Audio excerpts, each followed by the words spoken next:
నమస్కారం, welcome to I dream ధర్మ మార్గం కార్యక్రమానికి స్వాగతం. నేను మీ విజిత.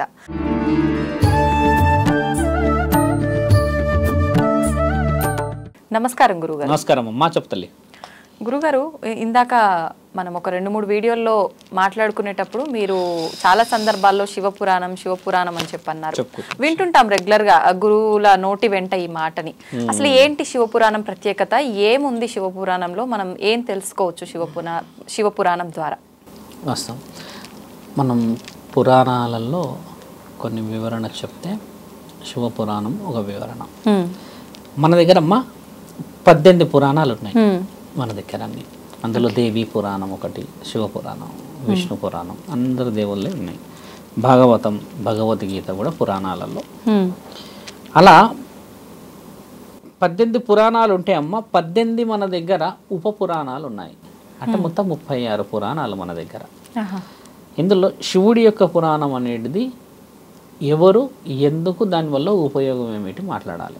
ఇప్పుడు విష్ణు పురాణం చూస్తే అమ్మ తండ్రి గురించి గొప్పతనం ఉంటుంది. మళ్ళీ తర్వాత నారసింహుడి పురాణం తీసుకొని దేవి పురాణం అంటే శక్తిపీఠాలు. ఇందులో శివుడి యొక్క పుట్టుక రహస్యం ఉంటుంది శివపురాణంలో. ఎలా పుట్టుక రహస్యం చెప్తారు? ఆయన పుట్టుక రహస్యం లేదు కదా మన గ్రంథాల్లో. అంటే అమ్మ శివుడు ప్రకృతాంబ కొడుకు. శివుడి యొక్క తల్లి పేరు ప్రకృతాంబ. ఆమె పేరు ప్రకృతాంబ రాసింది. ప్రకృతాంబ అనేది వాళ్ళు మీకు తెలుసా ఎవరు?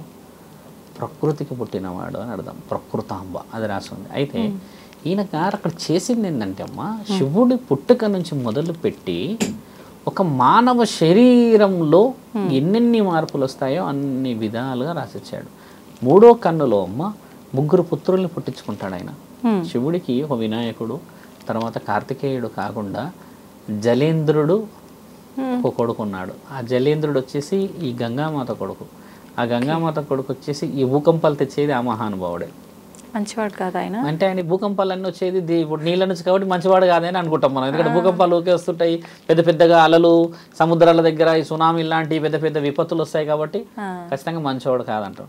అయితే మీకు చెప్పాల్సింది ఏంటంటే అమ్మ ఒక పురాణ గాథలో ఇతిహాసం మన దగ్గర ఎందుకు అంత పవిత్రంగా ఉందంటే పార్వతీమాతని పెళ్లి చేసుకోవడానికని వాళ్ళ యొక్క నాన్న దక్షుడు చేసిన విచిత్రమైన వేషాలన్నీ అందులో ఉంటాయి.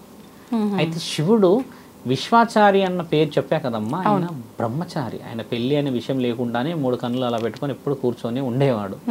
అయితే శివుడు ఒక వ్యక్తికి ఏం వరం ఇస్తాడంటే పెళ్లి చేసుకొని, అంటే నాకు వరం ఇచ్చిన వాడు తర్వాత పెళ్లి అయితేనే నన్ను చంపాలి, ఈ వరాన్ని ఇస్తాడు తండ్రి. శివుడైతే పెళ్లి చేసుకోలేడు. వరం ఈయన దగ్గర తెలివిగా తీసేసుకుంటాడు ఆ రాక్షసుడు. ఇదెక్కడి గోలా అని చెప్పి ఆలోచిస్తే ఆయన ఏం చేస్తాడు, ఇక అన్నిటిపైన దండయాత్రలు మొదలుపెట్టి ఏదైనా కోరికలు కోరుతాడమ్మా. ఆ కోరినప్పుడు ఇక తండ్రి అందరూ వచ్చి ఆయన దగ్గర అర్ధనాదాలు పెడితే ఏం చేయలేని పరిస్థితుల్లో ఆయన పెళ్లి ప్రస్తావన మొదలవుతుంది. పెళ్లి ప్రస్తావన మొదలైన మొత్తం నిక్షిప్తంగా అందులో పురాణంలో ఏముంటుందంటే అమ్మ దక్షుడు 3 కన్నులు ఉంటుంది, అదేదో విచిత్రంగా. ఆయన భూతనాథుడు, వైద్యనాథుడు, ఒళ్ళంతా విభూతి రాసుకొని తిరుగుతాడు. ఎందుకు త్రిశూలం పట్టుకుంటాడో తెలియదు. ఎందుకు శరీరం మీద ఇటువైపు ఏనుగు శరీరం ఉంటుంది, ఇటువైపు వచ్చేసి పులి శరీరం ఉంటుంది, ఇవన్నీ కత్తులు పెట్టుకొని ఎందుకు తిరుగుతాడు అన్న ఈ తరుణాన్ని చాలా వివరంగా చెప్తాడు. అయితే దక్షుడి తల్లి ఉంటుంది కదమ్మా, దక్షుడి తల్లి మాత్రం శివుడిని చూడదు. దక్షుడు మాత్రం ఆయన ఒక గురువు కాబట్టి స్థితిగతిలో ఉంటాడు కదా. తండ్రి ఆవిడకి వివరంగా చాలా చాలా డీప్గా తెలియచేసేలా చేసిందే శివుడి యొక్క పెళ్లి ప్రస్తావన. మీకు మళ్ళీ మేము వివరంగా చెప్తాము. ఒక రాక్షసుడు చెప్పాము, రాక్షసుడు గురించి ఎందుకు ఈ చరిత్రలో పెళ్లి అనే ప్రస్తావన ఎందుకు వచ్చని చెప్పాము కదమ్మా. ఇక్కడ ఒక్కొక్క అవతారాన్ని శివుడు ఏ విధముగా తీసుకొచ్చాడో చెప్తాడు. అక్కడ అగ్ని ఉంది కదమ్మా, ఈ అగ్ని ఎందుకు పుట్టిందో శివపురాణంలో రాశాడు. శివుడే చెప్తాడు ఎందుకు ఈ అగ్ని వచ్చింది. అగ్నిదేవుడు ఏంటంటే బాగా కామానికి సంబంధించిన వ్యక్తి. ఆయన ఎవరికన్నా తగిలిండు అని అంటే వాళ్ళు ఈయన చేతిలోకి వశపరుచుకొని ఆ తరుణం. అలాంటి వివరణలు కూడా ఈ అగ్ని ఏదంటే అమ్మా శివుడి యొక్క వీర్యం. అంటే ఆయన యొక్క శరీరంలో నుంచి వచ్చిన ఆ వీర్యాన్ని కూడా తట్టుకునే స్థితికి పరమాత్ముడు ఎన్నో విధాలుగా దాన్ని మలిచి భూమండలానికి ఇబ్బంది కాకూడదు, వేరే వాళ్ళకి ఇబ్బంది కాకూడదు అన్న ఆ కామానికి సంబంధించిన కార్యకలాపాలు రాసిన నిక్షిప్తమైన సంపుటి శివపురాణం. శివుడి గురించే ఎందుకు రాశాడు అందులో అనేది కాకుండా పంచభూతాల గురించి వివరించాడు ఒక్కొక్క దాని గురించి అని. ఎలా ఏ విధంగా పోయడం చాలా డీపెస్ట్ క్వశ్చన్, అంటే అది ఎన్నో వేల పేపర్లు. అయితే ఇక్కడ ఏముంటుందంటే ముఖ్యంగా తెలుసుకోవాల్సింది, పార్వతీమాతని గెలిచిన తరుణం ఒకటిస్తాడు. పార్వతీమాతని చేసుకున్నాక తండ్రి పడ్డ బాధలు రాసి ఉంటుంది అందులో. మీకు తెలుసా అమ్మ, చేసుకోవడం వల్ల బాధలు పడ్డాడా? చేసుకున్నాక తండ్రి చాలా బాధలు పడతాడు. మొదట తల్లిని కోల్పోతాడు, తర్వాత తల్లి ఆ ప్రేమను పొందడానికని తండ్రి మళ్ళీ ఒక జన్మంతా భూమండలాన్ని ఆపేస్తాడు. ఇది రాసింది మన దగ్గర. తల్లి ఒక సమయం ఏం చేస్తుంది అంటే అమ్మ, సాయంత్రం సంధ్యా వేళలో ఆ తండ్రికి ముగ్గురు పుట్టారు అని చెప్పాను కదా, తల్లి వచ్చి ఇలా కళ్ళు మూస్తుందమ్మా వెనకాల నుంచి సంధ్యా వేళలో. 3 కన్నులు మూసేస్తుంది ఆమె వచ్చి. మూసేయగానే తండ్రి ఏం చేస్తాడు, ఆ కంటి నుంచి తప్పించుకుంటే అమ్మకి బాధ అవుతుంది, ఎందుకంటే ఇష్టంగా వచ్చింది. అలా అని నేను ఎక్కువసేపు మూసేస్తే జరగబోయే ఈ సృష్టికి ఇబ్బంది అని చెప్పేసేసి అలా ఇలా అని చెప్పి కొద్దిగా అమ్మ చేతి జరిపేలా చేస్తే కొద్దిగా ఇలా జరుపుతుంది అమ్మ ఇక్కడ నుంచి. అయితే ఈ కన్ను తెరుస్తుంది కదా అమ్మ, ఇలా పెట్టినప్పుడు ఇట్లా ఒత్తుకుపోయినట్టు అయ్యి తండ్రి ఏం చేస్తాడంటే అందులో నుంచి వచ్చిన వెలుగు పడకూడదు భూమండలం మీద అని ఆకాశం ఈ మన దీని వైపు చూస్తాడు, నీళ్ళ వైపు. ఒక్కసారిగా ఆ తండ్రి ఆ యొక్క వెలుగు నుంచి ఆ ఆశ్చర్యం నుంచి పుట్టినవాడు జలేంద్రుడు. జలేంద్రుడు పుట్టేసేస్తాడు, ఎందుకంటే అందులో నుంచి వచ్చిన ఆ శక్తికి. తర్వాత అమ్మ మళ్ళీ ఇంకో సందర్భం ఏమొస్తుందంటే తండ్రి మళ్ళీ పైకి చూస్తాడు, పైకి చూడగానే అంధకాసురుడు పుడతాడు. పైకి వెళ్తా పైకి ఆకాశం వైపు చూడగానే అంధకాసురుడు పుడతాడు. ఆయన కళ్ళు ఉండవు. జలేంద్రుడికి ఖాళీ జలంలోనే ఉండే శక్తి ఉంటుంది. అలా పుట్టినప్పుడు విష్ణు మహాదేవుడు వచ్చి వలదు తల్లి శివుడి 3 కన్నులతోని మనకి మారణాయుధాలు పుడుతున్నాయి గమనించట్లేరా అన్నప్పుడు అమ్మ చేతులు తీసేస్తుంది.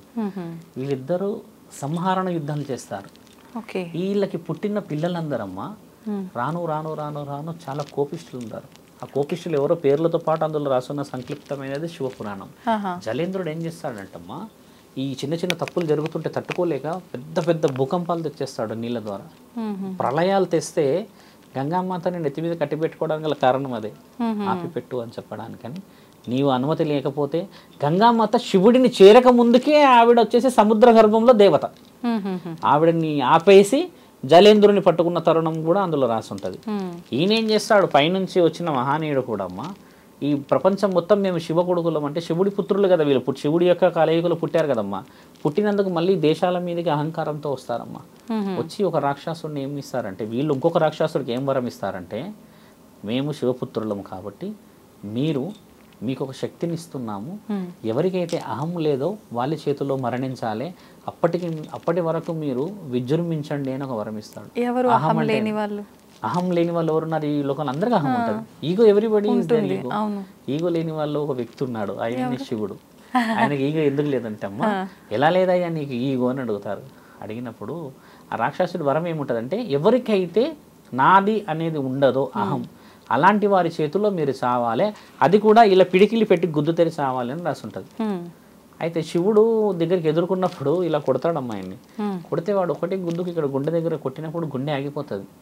అప్పుడు అడుగుతాడు, అహం లేదు అని అంటే అందరికీ అహం ఉంటుంది కదా అని అంటే, అహం లేనివాడు శివుడు, అందుకే ఆయన గరలకంటుడు ఇక్కడ గరలాన్ని పెట్టుకున్నాడు. అంటే విషం మింగితే ఈయన చస్తాడు కదా, విషం ఎవడు మింగుతాడా అంటే వాడు విషయం తెలిసి తీసుకోం కదమ్మా, అందుకని ఆయన చేతులు పోతారు కాబట్టి ఈయన కొడుకుల ద్వారా వరాలు వేసిన వాళ్ళే ఈయనపై తిరుగుబాటు చేసిన వాళ్ళు. ఈ శివపురాణం ఏంటంటమ్మా మీకు చెప్తుంది ఓన్లీ ఆ ఫస్ట్ టాపిక్, అంటే మేజర్ టాపిక్ 1 to 1 చెప్తున్నా. ఇండెప్త్గా పోతే శివుడు భూమండలానికి వచ్చి చేసిన గొప్ప కార్యక్రమాలు రాసి, ఆయన ఎవరో తండ్రి 3 రాక్షసులను చంపాడు. 3 రాక్షసుల్లో మీకు ఒక రాక్షసుడే చెప్పాము ఇప్పుడు. ఆ రాక్షసుడు అహం లేనివాడు అన్నాం కదా, ఆ రాక్షసుడు. మళ్ళీ పులిని చంపుతాడు, పులిని కూడా ఒక రాక్షసే. పులిని చంపితే ఆ యొక్క ధైర్యాన్ని మెచ్చి నేను మీతోనే ఎప్పటికి ఉంటాను అన్నందుకు ఆ గుర్తుగా శరీరాన్ని కడతాడు.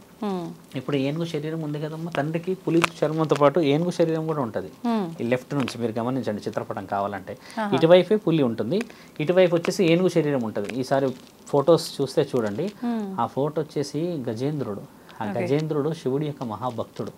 అయితే ఆ మహాభక్తుడు ఏ వరం ఉంటుందంటే, మీరు మా గుండెలోనే ఎప్పుడు ఉండాలని కోరుకుంటే తండ్రి గుండెలోకి వెళ్ళిపోతే అమ్మ వాళ్ళు వీళ్ళందరూ వెళ్ళేసేసి ఈ నాట్యాలు అది వేసి తీసుకొస్తారు బయటికి.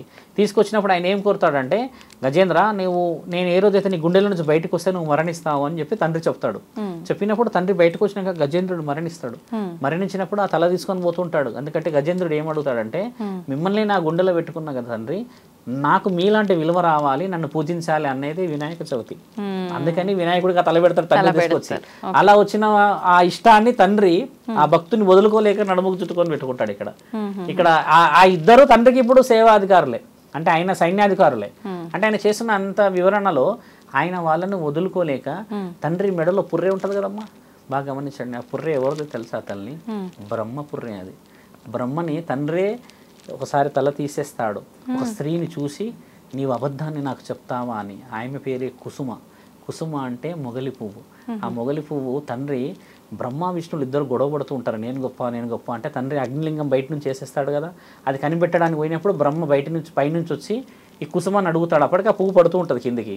ఎక్కడి నుంచి వస్తున్నారంటే పైనుంచి వస్తున్నాం అంటే, ఈ లింగం ఎక్కడి వరకు పోతుంది ఈ యొక్క స్తంభం అంటే పైనుంచి వస్తుందంటే అదే తీసుకొచ్చి ఇక్కడ తండ్రికి చెప్తాడు. అబద్ధాలు ఆడుతున్నారా మీరు, పైకి పోయినా తలని తీసేస్తాడు. అంతటి మహానీయుడు, అంత తెలివైన బ్రహ్మ తల కింద పడొద్దని ఆ తలని పెట్టుకున్నాడమ్మా ఇక్కడ. అంటే బ్రహ్మ అంటే రాతలు రాసేవాడు కదా, అలా పెట్టుకున్న బ్రహ్మ తలలు ఇవన్నీ. కాళికామాత మెడలో ఉండేటి కూడా వాళ్ళ ప్రియమైన భక్తుల తలలు భూమండలంలో కలిసిపోకూడదని పెట్టుకున్నారు వాళ్ళు. అంటే యుగం మారటానికి బ్రహ్మ కూడా మారిపోతుంటాడా? అట్లా ఉండదు. అంటే బ్రహ్మ వాళ్ళందరూ ఒకేలా ఉన్నారు, కానీ ఏ యుగమైనా సరే వారి తల కింద పడనీయకుండా తండ్రి శరీరంలో పెట్టుకున్నాడు. ఎందుకంటే వాళ్ళ పై చేయి కదమ్మా అయినది. అలాగా మహా భక్తులై కూడా తండ్రి మెడలో వేసుకుంటాడు పుర్రెల మాలంతా. అంటే వాళ్ళ భక్తులు ఎప్పటికీ కూడా ఈ శరీరంలో ఉండాలని. ఎక్కడైతే మీరు అన్నారు కానీ తల్లి, మీకంటే కొంచెం తెలియాలి, మనం అఘోర స్థితిలో ఉన్నాం కాబట్టి పుర్రెని పెట్టి పూజ చేస్తారు కదా, అది ఎవరు పడితే వాళ్ళ పుర్రె కాదు, అది గురువు గారి పుర్రె ఉంటుంది. అది ఎందుకంటే గురువు మనతో పాటు ఉన్నాడని దానికి పూజ చేసుకుంటుంటారు కూర్చొని. మన సినిమాల్లో చూస్తామా, 2 ఎముకలు ఇలా పెట్టి ఆ పుర్రె ఉంటుంది అక్కడ. ఇదంతా వాళ్ళ గురువు గారిది. అది ఎవరిదో కూడా బయటకు పోయినది అక్కడ అనామకుడిది కాదు. అంటే గురువుని మర్చిపోలేకుండా ఆయన జ్ఞాపకం. అలా ఆయన శరీరంలో కొన్ని వివరణ ఉన్నాయి. మీరు అడిగిన శివపురాణం నేను కొంచెం వెరీ డీప్గా మీకు చెప్తాను. టైం మనకు చాలా ఇంపార్టెంట్ కదమ్మా. 40-45 మినిట్స్లో శివపురాణం మొత్తం మీకు చెప్తాము ఒకరోజు. చాలా మందికి తెలియాలి, అన్ని పేజీలు చదవరు, కానీ నిక్షిప్తంగా భాగాలు ఏమిటి, ఎందుకు వచ్చారు, అసలు ఈ అగ్ని ఎలా పుట్టింది, ఏ విధంగా పోయిందనే విషయం చెప్తాను. ఎవరైనా చదవచ్చా శివపురాణం? ఎవరు చదవచ్చు అమ్మా, చాలా మంచిది. శివపురాణం ఇంట్లో ఉంటే శివుడు ఉన్నట్టే. మీకు విషయం చెప్తామా, అంటే మేము శివభక్తులమని పొగరుతో చెప్తలేను. ఒక శివపురాణం చదివితే అమ్మా నీ పెళ్లికి కూడా నువ్వు అంత ఆనందపడవు. ఇదే ధర్మం. అసలు నీ పెళ్లికి కూడా అమ్మ కొన్ని వజ్రాలు వైడూర్యాలు లక్షలు వచ్చినా నీకు అంత ఆనందం కాదు. ఆ పురాణం చదువుతుంటే, శివుడి పెళ్లి గురించి చదువుతుంటే అమ్మా అసలు నీకు ఎంత ఆనందం అవుతుంది తెలుసా? నువ్వు ఈ లోకంలో ఉండవు. శివుడి పెళ్లి గురించి వివరణ చాలా బలంగా ఉంటుంది. అసలు విచిత్రంగా తుమ్మెద కూడా ఆడుతుందమ్మా ఆయన పెళ్లికి. చంద్రుడిలాగా ఎందుకు ఉంటావు నీవు, నీ శరీరం అంత అందంగా ఉంటుంది అని కూడా అడుగుతారు. ఆయన అంత అందంగా ఉన్నా కూడా ఎందుకు కనబడవు అని అడిగిన దాని గురించి రాసి ఉంటుంది. ఈ భూమండలంలో స్కలుడు, ఆయన అంత అందంగా ఎవరు లేదని కూడా రాస్తుంది ఆయన.